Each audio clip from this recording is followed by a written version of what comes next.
Hello, my name is Kedar Ahmed, and you're watching rptv. In the heart of Toronto lies a neighborhood like no other, Regent Park. This dynamic community has experienced a remarkable transformation, and at the center of its success is a unique approach to policing, neighborhood policing. Neighborhood policing in Regent Park is about building bridges, fostering trust, and working hand in hand with the community. It's about ensuring the safety and the well-being of every resident. To that end, the Toronto Police Service has been conducting quarterly meetings informing Regent Park residents of recent events. In the quarterly meeting that took place on June the 14th at 150 River Street, members of the Toronto Police Service met with area residents to discuss current crime statistics, the rash of assaults, fireworks mistakenly identified as gunshots, and various encampments that have been removed. Now let's go to the meeting. In charge of the neighborhoods around 51 Division, and I'm here to support Nigel in his community. You guys all know Nigel, and I'll let him continue. All right. Well, I'll probably need this. You don't need that. You're not. You want to see if you pick it up on the camera. So I don't think you should have. I think you should be able to pick it up pretty good. So hi, yes, I'm Nigel Thomas, and I'm the Regent Park Neighbourhood Officer, 51 Division. My partner, Mohammed Osman, is off. He just welcomed a new member to his family. So he's unable to be here for the meeting with good reason. So he's been excused. So this is our quarterly meeting. So I guess he had one at January for the first quarter, and this is the second one that we're having here. And this is just going to gather the stats from April to now, April to June. Okay. Overall, before we get into like trying to break down things here or anything like that, just say overall everything is down. Okay, for this neighborhood, for this area, and it's been like that for a bit of time right now. Okay. The only thing that we can see that's up there right now, and that's going to be in relation to the assaults, and then in conjunction with our crime analysts and everything, Sergeant and I spoke to them, and we looked at it ourselves too. And I think with it being up, the only thing that we can attribute it to is now that the pandemic has come to an end, there's more people out and about. Something that I will speak to afterwards, after this, is also to part and parcels with the youth. And just, sorry to interrupt, Nigel, but just for people that don't know, what the MCIs are is what we call major crime indicators. And the major crime indicators are quality of life issues for people. Those major crime indicators include assaults, auto thefts or theft, break-and-enters, robberies, sexual violations, and theft overs. So those major crime indicators is what the MCI stand for. Okay. So as I was saying as well too, is like part and parcel of some of it with some of our youth in the neighborhood. You know, there's been a couple of swarming incidents and everything, so something that I'm going to address afterwards. So that's put the number up a little bit higher, and like I said, there's more and more people out right now than there was at this time last year. So you'll see last year, 2022, there was 21 assaults at this time, and this year we're up 6 more. Could I ask a quick question? Sure. The difference between robbery Yeah. and theft over, if you're, is that like, what's the difference? So robbery is theft with violence. So robbery is if they assault you or they have a weapon of some sort, right? Theft is stealing. And break and enter and theft over, are those related? Well, break and enters are into establishments or homes, I see. right? And then theft over, that's going to more likely be attributed to the vehicles, right? It's going to be part and parcel with that. Theft over is usually Over 5,000. over 5,000. Anything So over someone 5,000. breaks into a car, Yeah, sure. because there's an auto theft. There's auto theft. That's actual theft of vehicle. Theft of vehicle. Yeah. And so theft over is generally things that are stolen from a car. No, it could be something that's over $5,000. It could be Okay. anything, so. But If you had a big computer in here that was worth $10,000, then it'd be theft of vehicle. But it's not done from a person's home, in which case it would be break and Break and enter. enter. Or it's not Or done. business. And it's not done with violence, or otherwise it would be categorized as robbery. Okay, thanks. All right. The bulk of our calls have been stemming through 220 and 230. Oh, you have a question? Apologies. How do you explain the meaning when you say arrest locations align mostly with high-density crime location? What is meant by high-density crime locations? So it's the majority of calls that we're getting in this area are between 220 and 230. The high density is Most population-wise. Yeah. Population. with a lot of population in that area? Population, yeah. Yeah. Yeah. So that's 220 Oak Street's one of the larger buildings that we have in this area, right? Obviously 200 Wellesley is the largest TCH building that we have actually in Ontario. So, I mean, in Toronto. Pardon? Repeat the last sentence?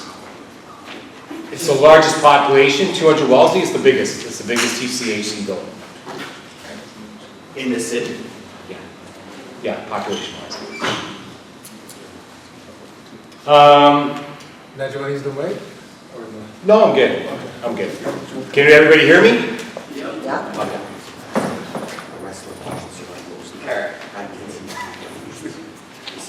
So when we scroll down and we get down to the two fire, yes. This is not bad, it's good. I want to thank the police officers that came to my building and arrested the person that was causing a lot of problems and pain for people. I appreciate that. Yes, I know about those incidents there, yes. And once we're here too, because it is a tight-knit community and everybody pretty much knows everybody and knows there will not be any names here. We will not No, be. I did not want to. I know, I'm just letting you know. We're not doing any names or anything like No. that, please. So as you see, the stemming out of Regent, there was 2 firearms. So all I can say to that, those were warrant related, okay? And then I know that at least one of them was not, it was originating from Regent Park, but the place where it did take place, where they recovered it, was outside Regent Park, okay? But the people involved in it were part of Regent Park. All right, next one.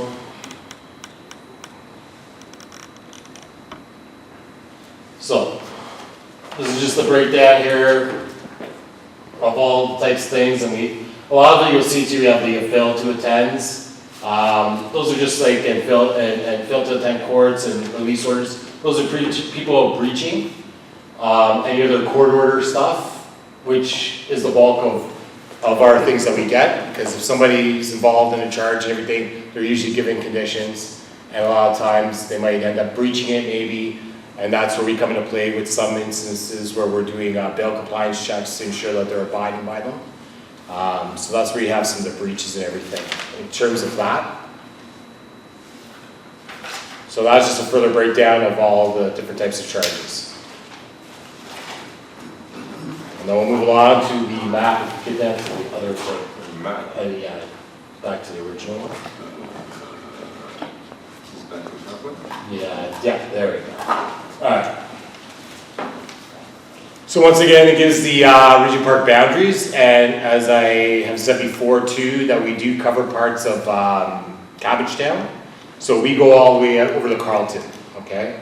And then we go, so Carleton to the north, and then we go Queen Street to the south, we go to Parliament to the west, and River to the east. So that should show Oak Street locations, which it doesn't right now. Pardon? Like 220, 230, 210 Oak Street, or 200 Oak Street. It's past River, those 3 buildings. I know, but that's all encompassed in this whole thing. In This Regent part. Park. It is. Okay. And as you said, we touched on all of those originally too, with everything. The only thing that is up right now from last year is assaults. Yeah. And we already touched on that with the assaults. Everything else is down significantly. Are those assaults like random or just like targeted? The assaults? It's a mix. It's a mix of targeted. So the assaults are also going to include intimate partner relationships and stranger on stranger as well too. It's a mix. Okay. May I ask, the charges that are laid against perpetrators, let's say, if you want to call them perpetrators or whatever, do you have an indication as to how often they result in those people being held, like charged and jailed? But what I'm getting at is that the same people who are committing the crimes, people that probably are known to police as they report it often in the news. So when it comes to us, like we investigate, we lay our charges, and then the determination of who gets bail and who doesn't, it's not up to us. That's up to the courts, that's up to the judges, and that's where we do have a disconnect, right? That's where you have a disconnect when you have people on weapons, firearms charges, found in possession of firearms, and then they're back at home on bail and what have you, and then they end up breaching, and then they still get more bail, and that's frustrating for us, but I mean, there's that disconnect, right? And that's all I can say to that. I can't, you know, it is. We do keep track of people who are released on bail. Yeah. To answer your question, yes.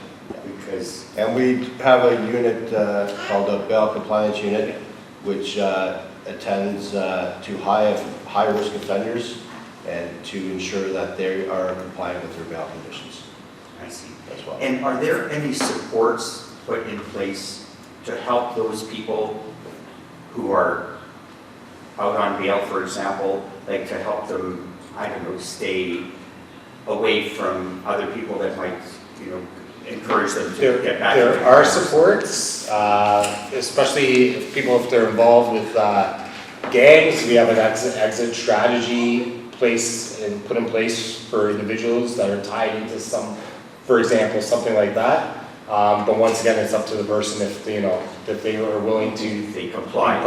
be part of that program or not.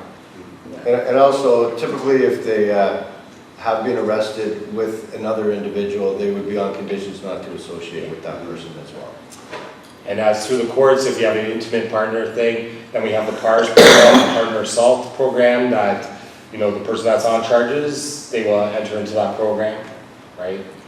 Yeah. I know you guys can't be with somebody obviously 24/7, and it's hard if they want to do, you know, it's a free society. But I've heard, I was reading something in the Toronto Star about how difficult it is to stay out in society or to transition from for example, from being incarcerated in jail and then to find a job or to find support systems or to find a mentor or to find a counselor or a parole officer that cares. And are you guys involved with those kinds of programs? Police? We're not in programs. We do have follow-ups with while they're doing it, but we're not actively there with them during those times. Yes. In one of the slides, you have failed to comply with undertaking. What is undertaking? Those are conditions that are placed upon you. So if you're not supposed to, when you get released, you sign that you agree that I'm not going to go back to 220 Oak Street. I got charged. I was at 220 Oak Street. I got involved in something. So in order for me to be released, I'm on bail. I have to abide by these conditions, and that's not to go back to 220 Oak Street. And then if they're breaching, they're back at 220 Oak Street. Stuff like that. So could I just jump in for a second? Sorry, Leonard, sorry. To answer your question, there are supports or programs like that do help with individuals who have been released or may be out and have bail conditions or probationary conditions. A lot of those terms are more catered towards youth though, right?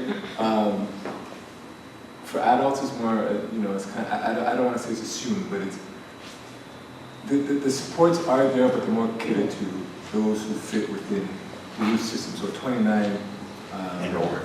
and under, or for the most part, those who are under 18, right? Who still qualify under the Youth Criminal Justice Act, right? That's where a lot of those supports come from. But unfortunately, if you're an adult, you might be with your probation officer. You have certain things you're supposed to do. It's expected that you do it, right? But you and I can talk about that more if you really want to dig into that. Thanks for that. Let's go to the next slide. Oh, Ilona has a question. Oh, sorry. Yeah, go ahead. Okay, I don't understand why they don't have anything for adults to. Okay, I understand kids need the nurturing, but some of us adults, like myself, I was in jail a few times, I have no support. I had to fend for myself and I kept going back to the drug. Okay, until Salvation Army stepped in and got me into rehab. They're the ones who helped me. And that's one of those supports, the Salvation Army. Yeah, but it's, not everybody gets to talk to the Salvation Army, Agreed. okay? And there's a lot of them out there that are still using and hurting because of mental health issues or, anything. And they don't have the support, they need support. The City of Toronto has now piloted a project, actually I think they're going full-time ahead. It's called the Toronto Crisis Team, which sends out individuals to help individuals who are in crisis, and they do offer supports as well, including referrals to social agencies that can assist these people as well. And that's access through 211. Mm-hmm. Okay, And they do follow-ups as well. okay. Thank you. So right there, we're back to shootings and fire and discharge and homicides. So once again, we're at 0. We do have, numerous calls for sounds of gunshots, but then we do deem them and do observe and witness the discharging of fireworks, which I'm going to get to further down, right? Because I do want to have a discussion about the fireworks. So yeah, and that's a big issue that we have in the community is the fireworks. So that's How's that possible? Nobody's allowed firearms anymore. No fire. yeah. The So states or something? I don't understand. pardon? I don't understand that. Firearm issues, I didn't think that was possible to even have those issues anymore. Yeah. I know over in Sumac and Gerard, they have those issues, you can hear it every once in a while, but I think you guys put a stop to that. So that's all I can really say about that slide right now, and it's a good thing, and we want to maintain that, and then we'll move on and address the fireworks thing afterwards. I'll talk more about that. Next slide, please.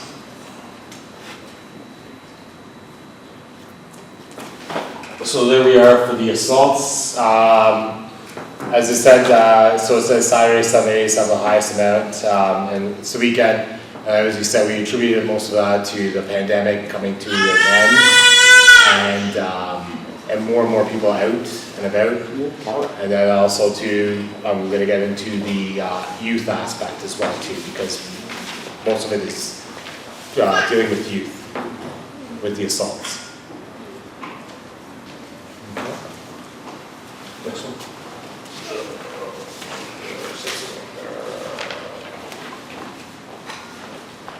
So the sexual assaults, as I said, they're really hard to track. In these cases here, they're known. So it's not somebody that where we would call in our sex crimes unit, because it's not stranger on stranger. Okay, these are known entities, right? So they know each other, and so it's not a stranger following somebody or doing something to somebody else. they're known. Next slide. See all the thefts? So that is down, and we did have a rash of thefts that were happening just prior to the start of this quarterly of April. We did have, between January and April, it was up because we did have a lot of high-end thefts that were occurring up in Cabbagetown, mainly the high-end vehicles with the BMWs and the Range Rovers and stuff. And what we did find out, because there were some arrests being made, is that there was a group from Montreal, from Quebec, that was coming down, and they were actually stealing cars from here. And they were targeting Cabbagetown, various parts of Toronto, but for this area, it was Cabbagetown that was being targeted. Yeah, I'm surprised the Cabbagetown thieves didn't take care of that, because I think they had some sort of fine. Yeah. They couldn't have did in the neighborhood. So, yes. I missed what you said in the last slide, or sexual assault. Yeah. I didn't get that part. The last slide. Okay, the last slide, sexual assault. What aren't you understanding? Say, you say that it's known. Yeah, so the two people involved in terms of sexual assault, they're known to each other. Okay? So it's not a random thing. It's not what we would call a sex crimes unit in. They investigate stranger on stranger, which is something that generally makes the news, right? That there might be some sort of predator outside in the area or what have you, right? So that's not the case here. It's two individuals that know each other. So the case is really different. It's still a sexual assault. I'm not downplaying it, but I'm just saying that they know each other. So it's not a stranger on stranger. Okay? That's all it is. Are you clear now? Okay, there we go. Okay, next one. It's going to be the Viennese. And so they've gone down, and then the Viennese have been to businesses. I think one of them was a residence. And they're between 5 a.m. and 12 p.m. There's no rhyme or reason for that. Generally, I know the bulk of our B&Es in this division are in the south end towards a lot of the businesses. It was very big during the pandemic because of the bars, restaurants, stuff that were closed. So they were easily accessed, and people were stealing the alcohol and what have you that were still in these businesses and everything. So it's down here. 50%. 50%, yeah, that's huge.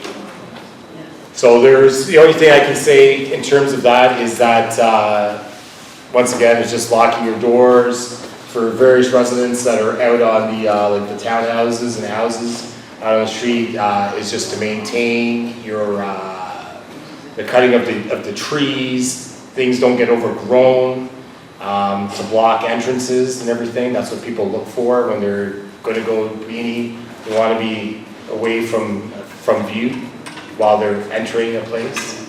Alarms, there's cameras everywhere. You just have more cameras. In our building, the issue is when housing puts fires in the door. Pardon? People go away, they see the fire left in the door over the weekend, that's the big issue. Yeah. They have found it. And they find only about 30 people in the apartment. They try to find them. That's it. Yes, Boyle. What about the people that, they hear a knock on the door, and when they go, they unknowingly, because they're elderly or mental health issues again, they open the door and they get pushed in. Okay, and this happens and people don't report it because they're scared. What can we do about that? They should be reporting that. all the They should time. be reporting that. That's considered a home invasion. Yeah, they should be reporting that, and then also But they're scared. yeah, and they have the peoples, right? So you gotta look through your people. If your people is blocked, do not open your door, right? Keep your doors locked. You know, and for the elderly, like, and we have to look out for them as well too, right? I do on Sundays with the Muslim Welfare Center, go and deliver food to 252 Sackville Street, and it's a door-to-door thing. While we're there, we speak to the seniors as well too. I pretty much, only a couple occasions have I seen it where the door was unlocked, whatever, you speak to them, you remind them of those things.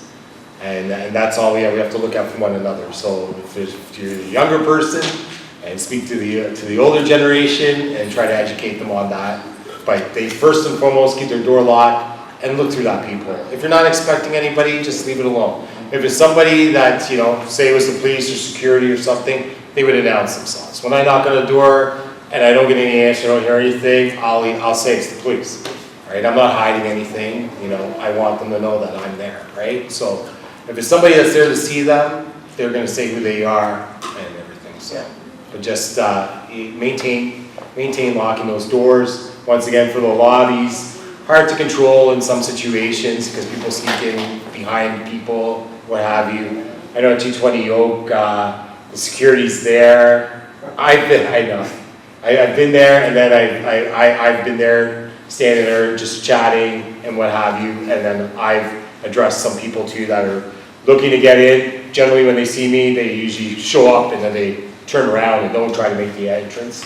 No, they wait outside for the long, and yeah, they wait and stuff, what have you, yeah. So, the reason now they don't yeah. do the floor patrols anymore, or the stairwells, or even check in the back door, and then just stand in the lobby. That's like putting a flyer. yeah, I know that 220 Oak is a big thing for that, because I've witnessed it myself, so. There's a lot of people here don't realize it. I go and visit stairwells, and I pick up the syringes, so they catch people, and I've actually saved a couple of lives. People were building OD in the stairwells and such. I had to call first responders and so forth, and I found out that, you know, there was OD in North Park the day beforehand. You know, I was like, okay. And it's probably relocation. Sir, not only 220, I mean, even this building itself, like we had a couple of incidents happen. There was a fire in the staircase, there was a breakdown, there were people who actually walk in, they stay in the parking lot, and you know, there's a lot of incidents happen, there's the cameras and everything, but still, we have, if there's nobody there, resident can't say anything, if you don't have any security system. I don't even know how when the superintendent comes in, we do address that issues and everything, but then again, it happens in the night, how are we gonna protect ourselves? Yeah. They could do anything they want when they're at night, they don't know what they're doing. I'm not blaming them, it's just the medication is doing that, but how do you address that? I can address it to a certain point, but in terms of like say 220 Oak and all that CSU, they're not here, so I would direct it to them. Generally they get the call first and then we're secondary now, unless it's absolutely an emergency and it's being placed by you. Why are they not here? Pardon? Why are they not here?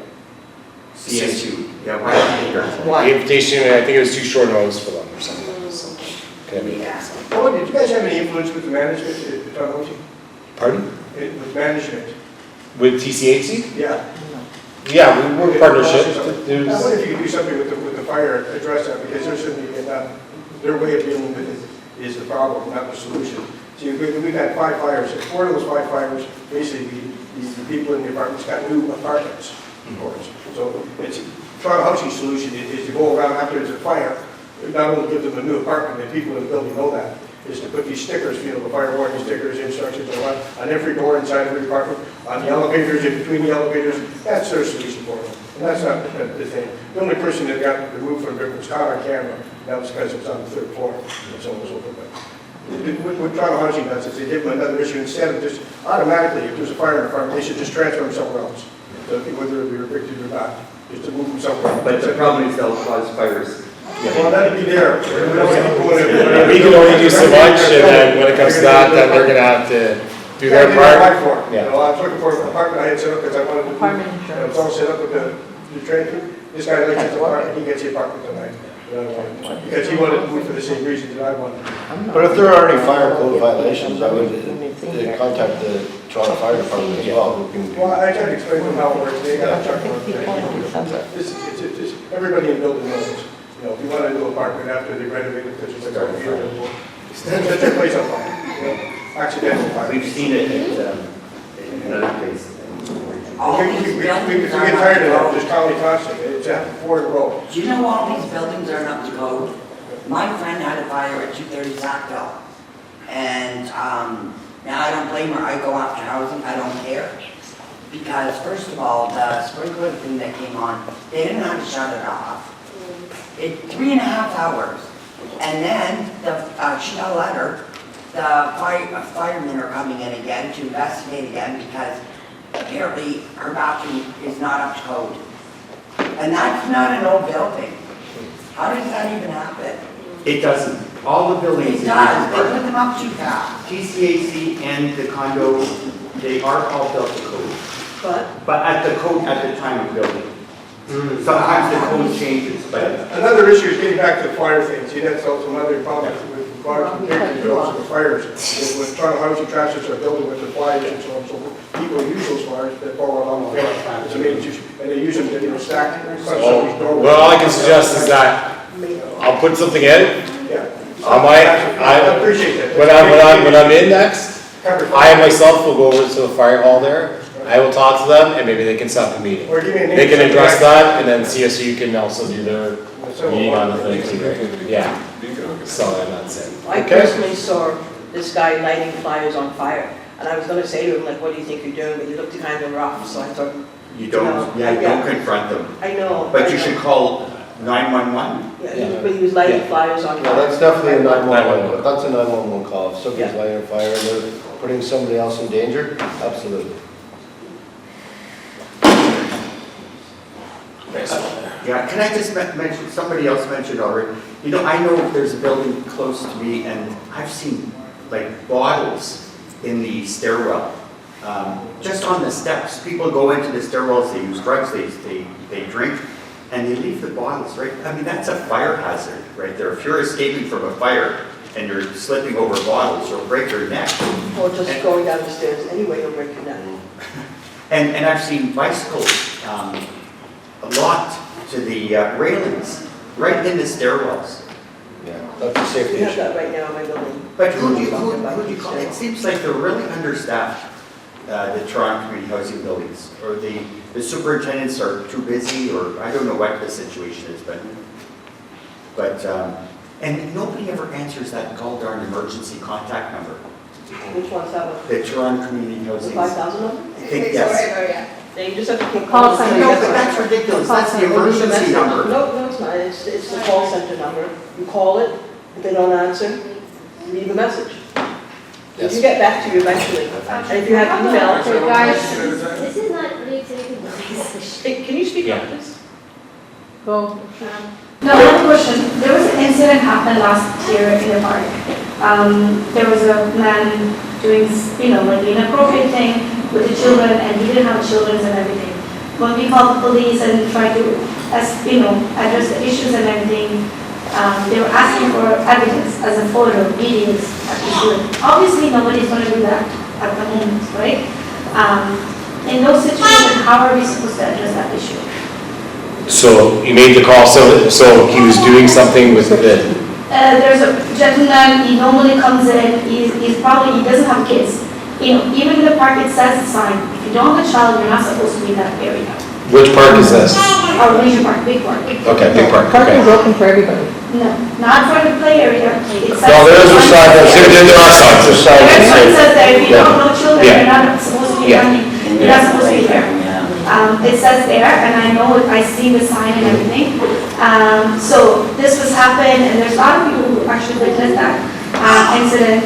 And then when we had to make a several call to the police for them to be here because the father was about to beat the crap out of him. Because obviously that's his child, and he was actually drunk too. Literally, he was drinking. So it took many calls for him to call, the police to come in. And as soon as they come in, they didn't arrest, they asked, what is the evidence? The kids was telling me he was touching inappropriately, he was asking to sit on his thing, all this thing, yet the police are asking where is the evidence? Sorry, when did that take place? It was happened last year. Last year sometime. Oh, beat him. But if it happens again, It could happen again. Well, I can tell you that if a child ever made that accusation, the police would take that very seriously, and an investigation would be commenced. I was there witnessing, holding that dad not to beat that personal because he's an older guy. Yeah. I was there, right there, there's a lot of people there because I wanted to name them because, I will say because, I do have children, I do have a girl, everybody knows that he comes there until, even when I go to the park and I still see him there, sitting there. And he doesn't have kids. And I'm not saying maybe he's just coming there to think, but when this kind of things happen, I'm so scared. Okay. To bring my kids in there. Well, I can say that to you is that I do patrol there. I go there on bike and I'm driving through there. Right now, I am, now that the warmer weather's coming again, we've had ongoing issues with 123 Sackville in the rear of 123 Sackville Street. There is a little playground there, which in the warmer weather, we do get some underhoused individuals, and but it's predominantly youth that congregate there. And then there's drinking, smoking, and drug paraphernalia and whatever. It's a playground.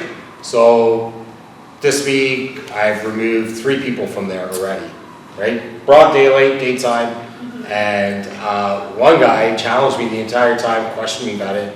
And I showed him the exact same sign that we were talking about, that it's a playground, gotta have kids.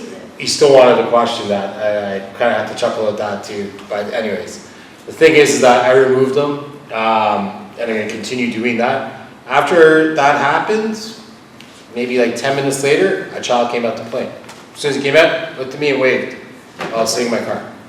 Right? Wow. And he sat around, he was running around playing and stuff like that, right? It's not only that, there's like other people, because the playground is very easy to do the exercise and everything, and people are like really inappropriately dressed up and then doing those things in front of the kids. I'm like, why, when you go question them, and then they just find, I'm like, I'm not here to fight. There's kids there, very little kids, the way you dress up inappropriate, or it's my rights. Of course it's your right, but then again, how are we supposed to address this kind of issue? And I'm like, I don't want to call them. This is a simple matter, obviously we don't need the police to address it. Yeah, well, I mean, This is still a safety concern for me with my children.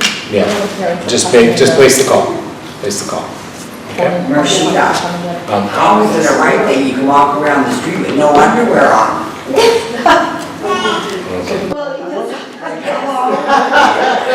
Right? Am I not right? Yes, we're not going to get into that one. We're not going to get into that one.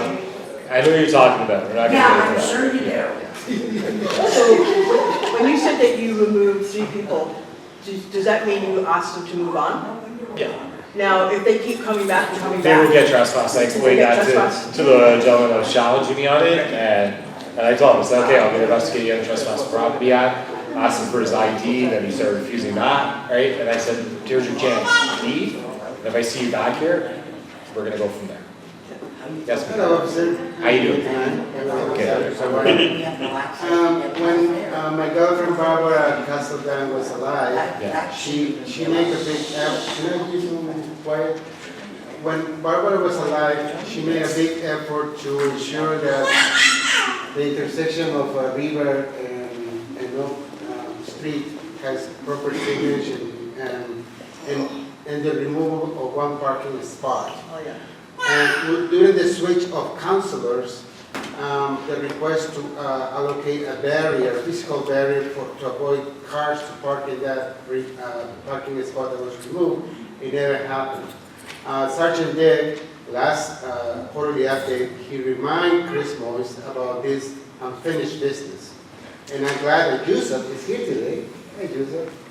So I wonder if you could remind City Parks and Recreation or whoever department is in charge of installing a physical barrier so that no vehicle parked in that area, because that's the reason it was removed, to make the place safer for people crossing the street. On that note, Miguel, I was there yesterday. I did stop a gentleman, stood out in the pouring rain with him. There was a woman with her stroller. She's trying to cross. She's coming from the east side, coming like from 220. It was illuminated because the woman just before her already crossed. It was still there. She came, finger pointed out. It's all on camera.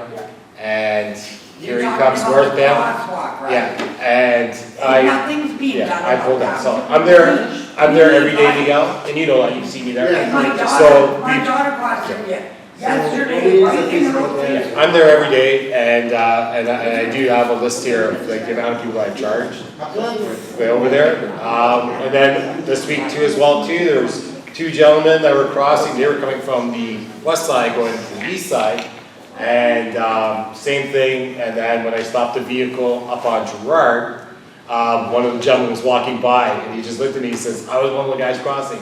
Thank you." I said, "Not a problem." Right? So, and that driver was charged as well too. So I'm there every day. I know we have to come up with a solution for that. There has to be a solution. Street lights. Street lights, that's the only thing that I think can happen out of that. We need it badly. Yeah, so there's the traffic signal. So how do we go about doing it? You can talk to the counselor. I make my recommendations as well too. I've made my recommendations. to the council. I'll talk after. Yeah. Well, yeah, okay. You know, I'm constantly running into people, because I'm parking there, but I'm parking right in front of the store, right on the curb. And it's, I'm walking, you know, I kind of lie to them when I tell them, yeah, you know, you're on camera, this and that, they're nailing you for $250. And the only thing that's going to solve, the only thing that's going to solve it is going to be traffic signals. It is a 40-kilometer zone on River. When you come down into, you never know it, but when you come down into Oak Street, it's 30 kilometers. Wow. Right? Exactly. There's a lot of cars going a lot faster. It's 30. Is that faster?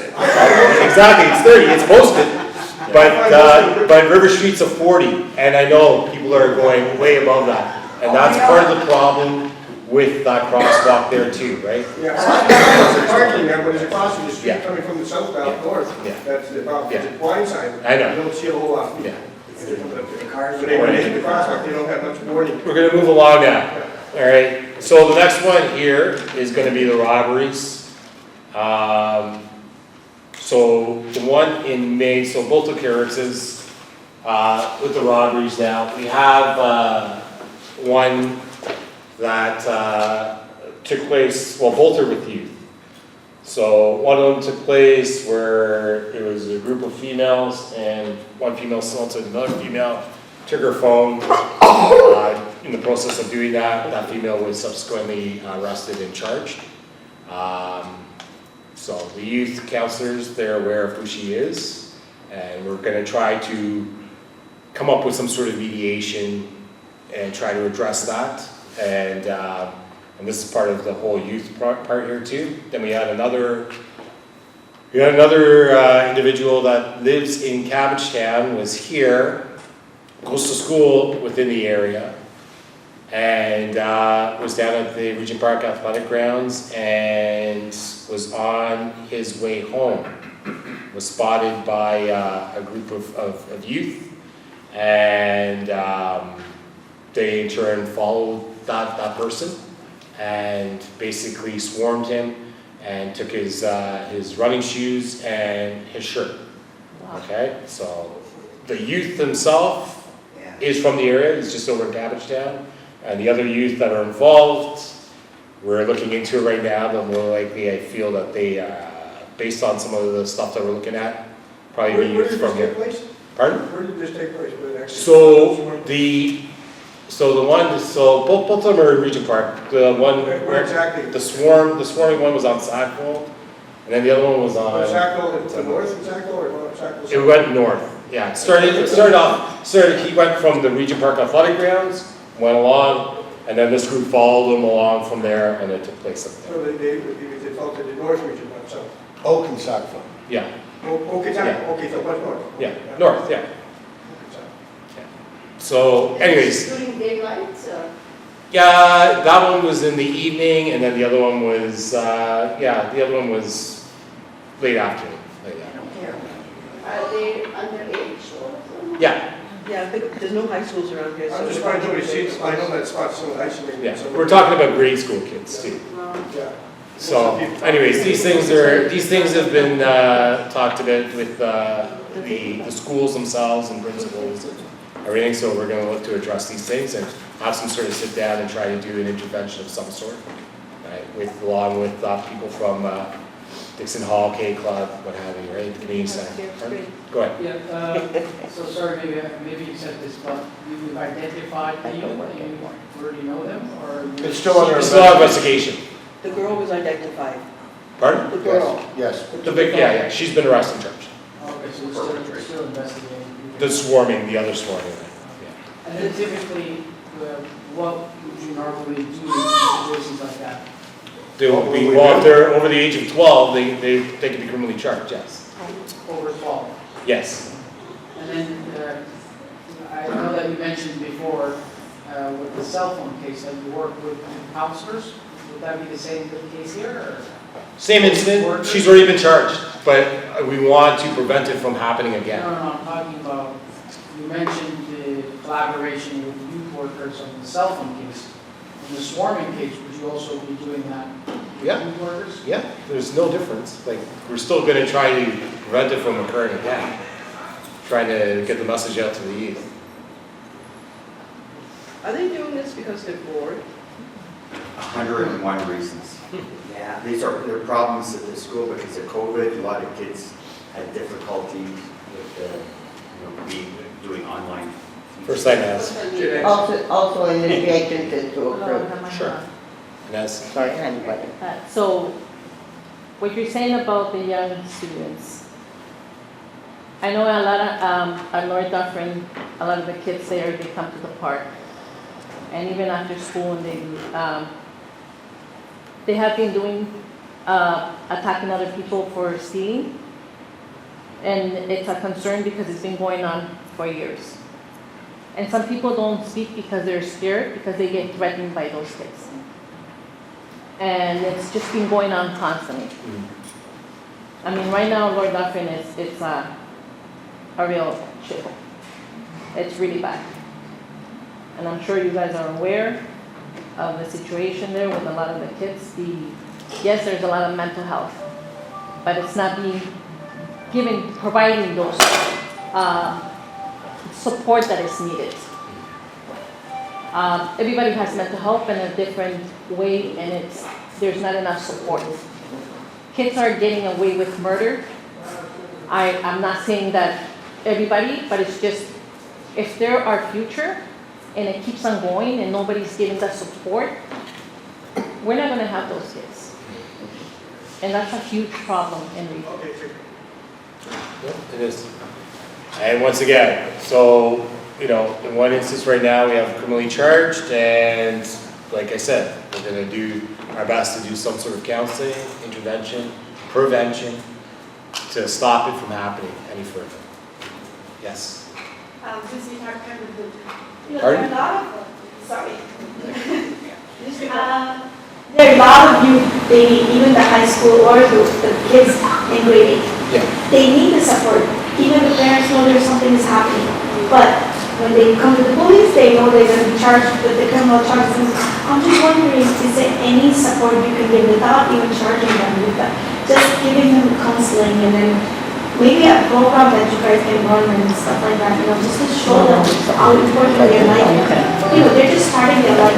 So as soon as they come to the police, they think they're going to be criminally charged, and That's not the case, because I've been to the schools, I have dialogue in the schools, I speak to the kids, right? I sit down at, all the community centers, I'm approachable, right? I'm an open book, you can come and talk to me. Yeah, you can come and talk to me, I talk to the kids, I explain the right, the wrong, this way, that way, proper ways of going about it. I talk about my past history, I grew up single mom in Ontario Housing in Scarborough. So, and I say, this is not where it ends. You have a future ahead of you. And a lot of times with the youth system, they can do what's called diversion. So it's called diversion. So instead of proceeding with criminal charges, a lot of times they'll have to do some sort of community service to help them learn another skill in lieu of criminal charges. yes, see, these are the kind of stuff I need to learn, so I can also provide to those people, right, and how they can support their youth and everything.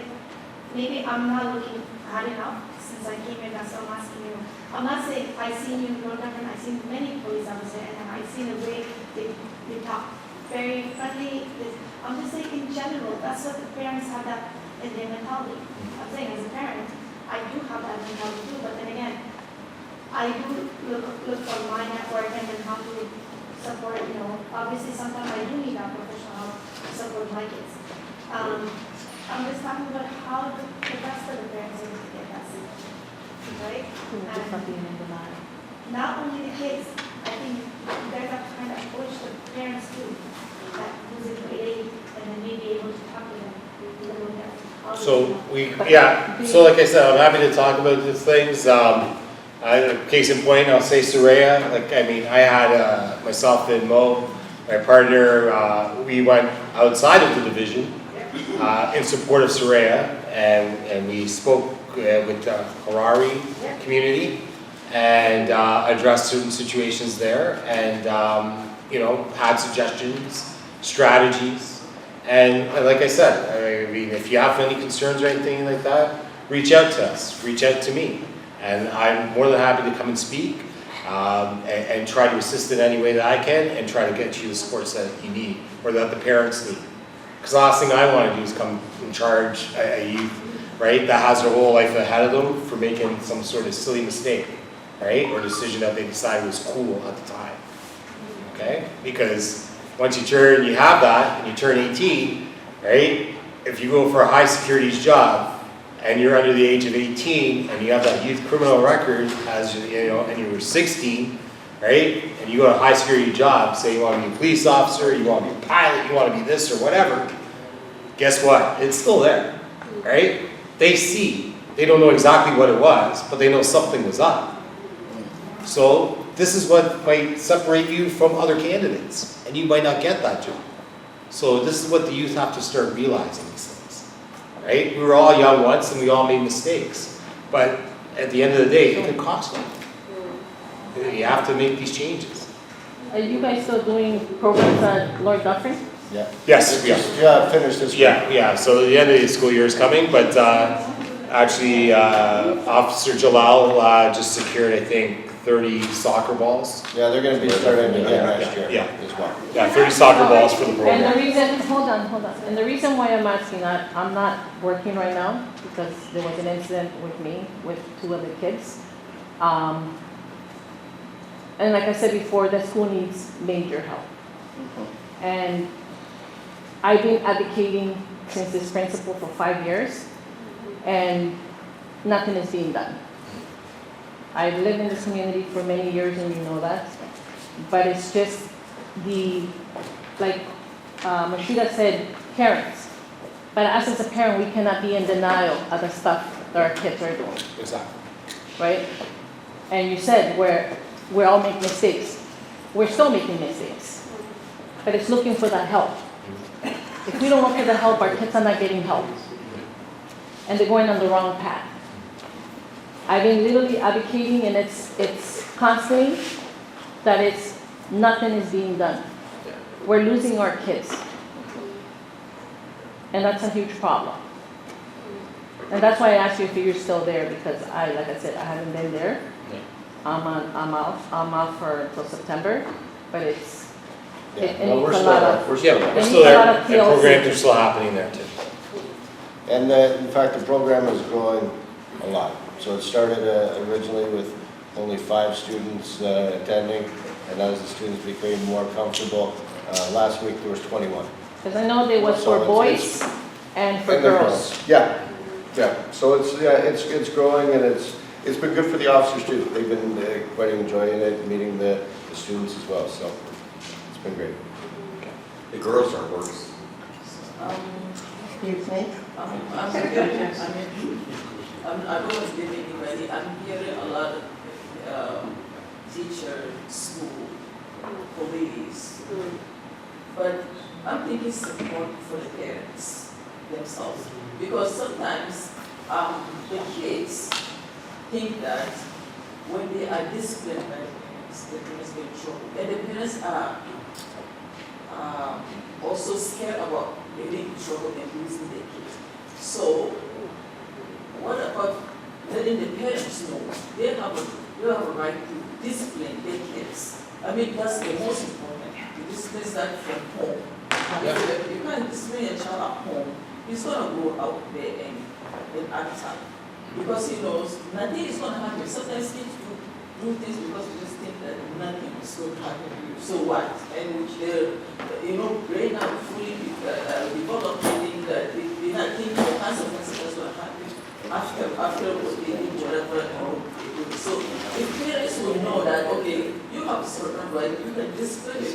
And when they call us, because that's what the kids have said, the parents have said, okay, we're going to call 911, and 911 is going to take away our kids, and now we have to fight the system to get our kids back. And then when the kids come back, they have to be less respect from us, because we've been through it.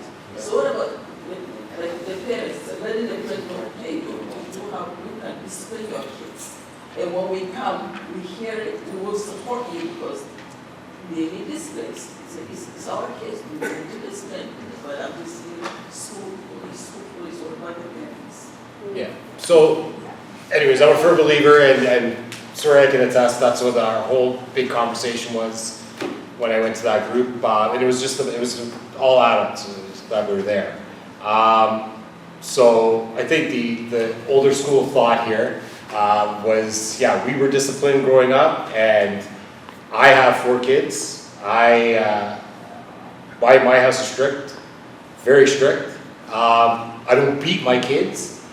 I got beaten as a child, yes, but that was back in the day. You can't do that, right? So, you might want to, but you can't. But the thing is that, yeah. Also, Pardon?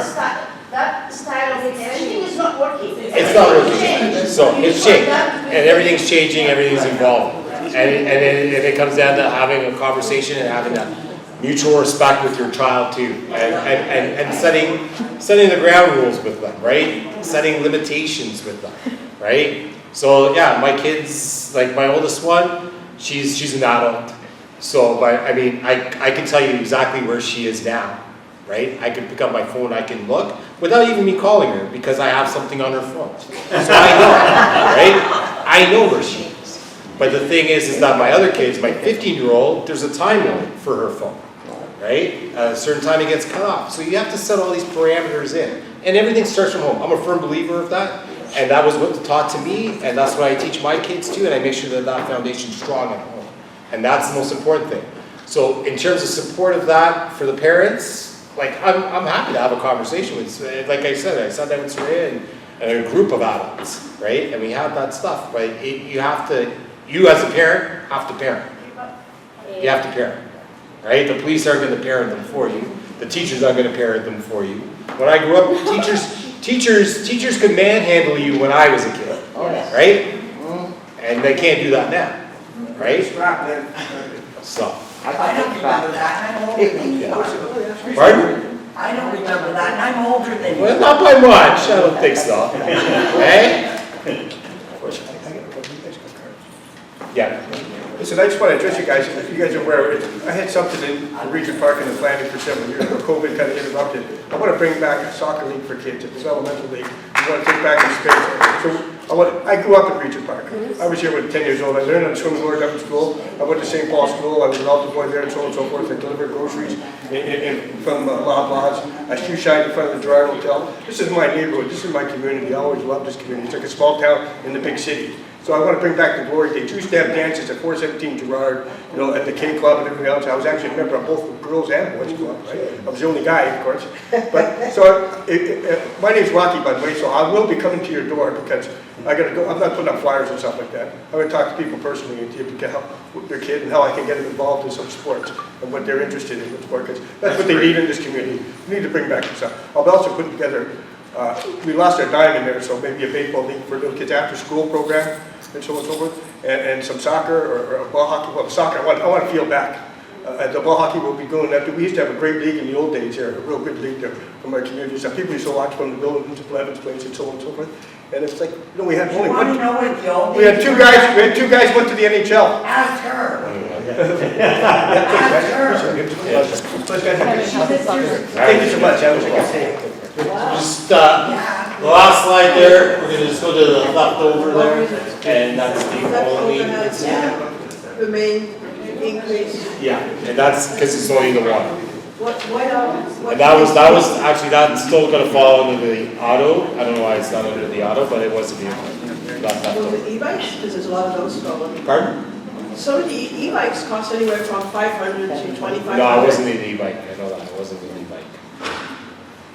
Okay, so that ends that slide thing. I'm just gonna touch on just a couple of things here, and then so as we're going along, so it's not up there, okay? So, touch on something, month of April, what we do every Sunday, and we have the Youth in Policing Initiative. So we've had 2 students that started in January, they finished now. Next week is their last week. So it was basically 6 months that they did. They're both in high school, both from the area. And so they were working with us, and then they would attend various events. They were at Summer Jam, and then on Sundays they go with us to the Muslim Welfare Center at 40 Oak, and then we go to 252 Sackville Street and we deliver the foods, the meals. So it's the Youth in Policing Initiative, hired through Toronto Police. It's a great thing to do.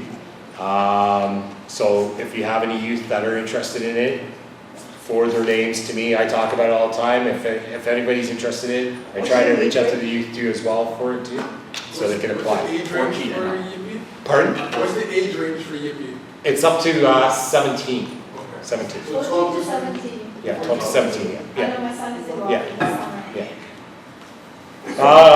Question, for that, how many youths you take from Regent Park or most part or St. James Town? It varies. Like this time around for the 6 months, we only had 2.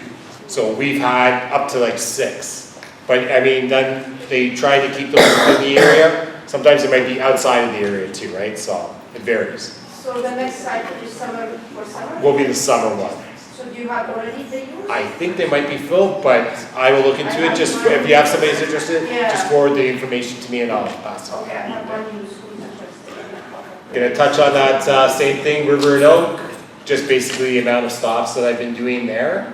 So, and charges. So this week I've already had 3, and between now and then, I'm totaling 12. Okay. They will be under 17 or under 18? Under 18. Under 18. So I'm totaling 12 for the quarter, and that's me sitting at River and Oak Street monitoring that crosswalk. Okay. I know, I see you there all the time. Yeah. So I'm there, and actually I cut off somebody from an employee from the community center the other day when I was chasing after a guy. So all I heard was, "Oh, it's like that, it's like that," and then she stopped me 2 days ago. I didn't even see it was her. Right? So I said, "That was you?" I said, "I was hoping that I would find that person." So the irony of it was somebody that was employed at the Regent Park Community Center, because I said, "You know what I was doing? I wish you followed me," because I stopped the person just down the street. So because I came out and I had to go grab them really quick. So then in the month of April, we also went to the Ramadan Iftar dinner with Soraya, Mothers of Peace, right? And then we had Faraz from Humanity. He provided everything for us there too. We had about 150 people in attendance for that one. And then we went to, this is all for Ramadan, we went to the Dundas Street East Masjid Mosque. And then Councillor Moisey was there. Approximately 350 people were in attendance in that one. That was well received down there. There was other religious groups that were there in attendance too for that dinner. It was very good. During Ramadan too, we kept on going to the various mosques, 232 Parliament Street, 328 Parliament Street, 260 Sumac, 463 Gerrard, and that's just to keep everybody safe. And we continue to do that. It doesn't have to be Ramadan, Eid, we continue to do that, right? So if you're there and you're walking out of the mosque and you see the police car sitting there, that's why we're there. Okay, we'll go there periodically and everything. Sometimes we'll go in, right, introduce ourselves. My partner is Muslim, and during Ramadan he was there praying as well too. Can I just want to show the Oak Street we were talking about? It's a one-way, right? Yeah, that's a one-way. I have charges here too for that too. Okay, because I've seen several times, especially school finishing term and everything, I see seen the people that does in the construction, they just want to take a quick turn and go. I mean, there's like a lot of disability people goes there with their scooter and things like that, and my kids go. It's proper, there's proper signage, you can't add any more signs to it, it's already there, so, you know what I mean, and if you're a driver, the cue is that if you're driving north and you see all these parked cars facing south, there's a big hint there, right? It's common sense, That's what right? I'm like, can't you guys see this? I'm like, But it's dangerous in there, we have another issue too on Wyatt, just in the back there. Yeah. Right by Dixon Hall, same thing. I had an Uber driver there, and I charged him as well too. He was more concerned about his client and looking at the address, even while I was talking to him. And I charged him because, like, I mean, there's kids right there, and you know what I mean. You're driving this vehicle, you're in care control of this vehicle, and then after, what are you going to tell me after you hit somebody? Well, I'm trying to get to my client here. No. Parliament, that crosswalk on Parliament, the Lord Dufferin. That's a dangerous crosswalk. So then, so once again, so the after dinner, Marcy Ian was there too, Mitzi Hunter, Chris Boyce, everybody was there for that one.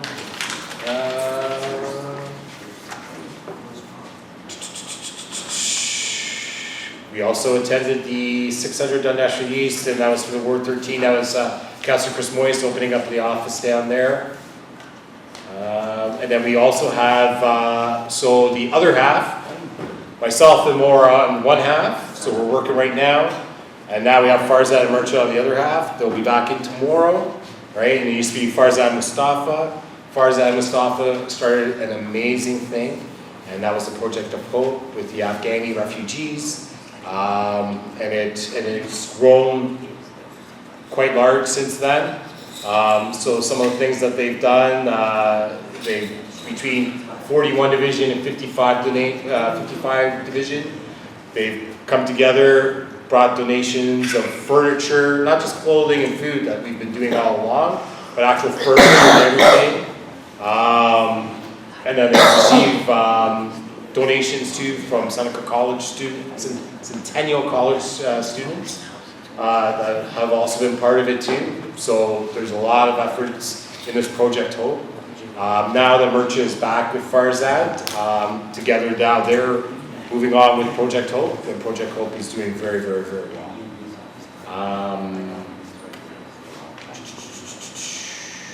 What else? So now we're into the month of May. So, here we go. This is us responding to a group of youth discharging fireworks. A group between the ages of 10 and 16. We stopped, investigated. Everybody was a resident of Regent Park.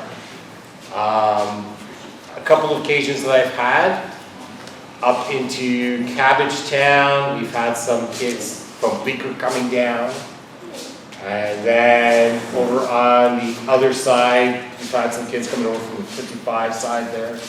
They've, and then this is all through social media now, where they're saying they're gonna come down and fireworks and what have you. So, and going back to that now, it's a big, big, big issue. I witnessed it myself. I've witnessed it a few years gone by when it started building. And then it suddenly reached a head, I guess last year at Woodbine, when we had like 7 officers getting injured and them shooting at the police horses and everything. So now it's just going to be straight enforcement. So prior to the May 2-4, I went to the various stores. One main store that's located on Parliament Street, just north of Shooter Street. They were a big issue last year and the years before. They had their fireworks just open in a bin, and you know, subsequently some got stolen, some got sold to underage kids, I know, and what have you. So I went to all the stores, inquiring who had the fireworks, and those who were selling fireworks had them all properly displayed. They were behind the counter. The only way that you can get access to them is if you're an employee. I cautioned all of them that if we find out sales to minors or anything like that, that they will be charged, which is a $5,000 fine, okay? Subsequently to that, prior to the May 2-4, I also went to the youth counselors within the neighborhood and I advised them that there is a bylaw with discharging firearms. Number one, you gotta be 18 to be able to possess. Fireworks. I said firearms. Fireworks. You have to be at least 18 to possess the fireworks, to purchase and possess them, okay? And if you're found in possession of them or discharging them, you will receive a fine. I put that out to all the youth workers to just so, because with me there, even talking to the kids there, it's me in uniform talking to the kids. Are they listening? Some are, some aren't. Are they really getting a message? So I put it out to youth workers out there, right, to talk with them, explain to them the ramifications of everything. We do not, once again, we do not want to lay these charges, but if it comes down to it, we will have to. It's a $1,000 fine. $1,000 fine, right? And if they receive that, guess who's going to be on the hook paying that then? Their parents. Exactly. Right? So, you know, I did have a kid the other day that I was talking to regarding an incident, and nonchalantly says, well, I'm going to be working this summer, so I would pay the ticket. He's 14 years old. He's going to be going to Jarvis next year. So anyways, he was cautioned regarding his incident that he just recently did. Once again, they can only sell fireworks 7 days prior to the holiday. So that is going to be enforced as well too. So we will sit on the stores and watch. And bylaw is aware of it too. And they, if it's not us laying the charges, it'll be the bylaw officers laying charges. But they are $1,000 tickets to the individual and $5,000 to the stores. Right? I do not, once again, I do not, and Toronto Police, especially 51, do not want to lay that charge on anybody in the neighborhood. But if it comes down to it, we shall. Somebody will be the guinea pig. And everybody will be up in arms about it, but everybody has been warned. Everybody knows. There's no secrets here. It's all out in the open. Question? It's not just the youth that have a problem with fireworks. I was standing out on my balcony one day watching the fireworks from distance. All of a sudden I hear pop, pop, pop, and flares coming from the apartment above me. Somebody was setting off fireworks on the person, on their balcony. Yeah. They could have started a fire on me. So, once again, there's charges for that too, all right? There's charges for that too. Is that possible that you post those flyers that says you would be charged on all building and TCC buildings? So that I think. If it comes down to it, is the more. Coming up for Canada Day, if it has to be done, then I will print off the actual bylaw charge and put it up. Yes, please. They have, TCC has animators. Yeah. They could distribute Even flyers. making like a. Yes, they do have animators. I saw that. I saw that firsthand. Okay, question.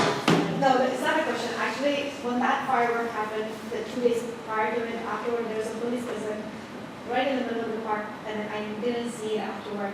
I thought I was a bit approached by the police officers, the vehicles staying there in the middle of the park, and I did not see any firework happen afterward. There was 3 days prior to that, there was a police person who was there, and I never seen it. And maybe something like that, you guys can encourage and continue doing it when those special incidents, maybe that. Because we do have a lot of seniors in the building. Yeah, yeah. Two seniors Yeah. there. Honestly, I witnessed with my own eyes when the kids are firing up, and one of the seniors literally fell under the vehicle trying to get protection because they were fired everywhere. I'm like, they're kids, I understand, but then again, the seniors. When there's a fire, And now we have a lot of businesses too that have patios that are open out to the street there and everything. So fireworks are just going right by them while they're sitting there trying to have a meal.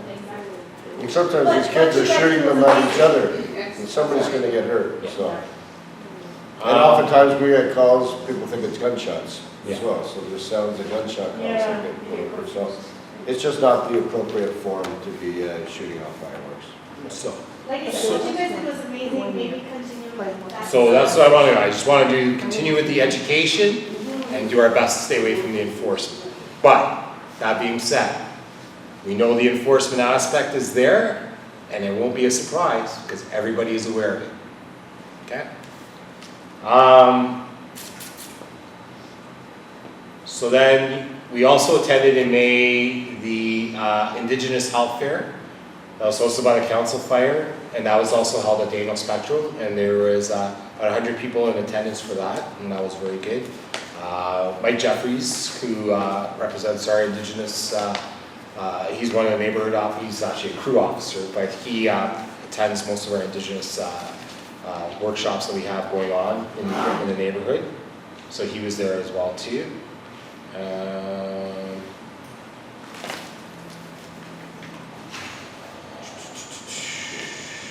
And I think that is about that. No, it's one more. It's the Mother's Day. I just want to thank you and your. Oh, yes, yes. Okay, I'll let you say it and then I'll tell it after. There we go. Carry, even your partner has a back pain, like a flying thing. He was faking, he was faking. Mother was kind enough to help as well, and you put a smile in the mom's, single mom's face as well. So it's very memorable. So on that note, thank you, Soraya. So once again, humanity for us. 150 gift baskets. Yeah. We donated to the Mothers of Peace. And so we went all the way up to, he's up in Vaughan, I think I had the address here somewhere.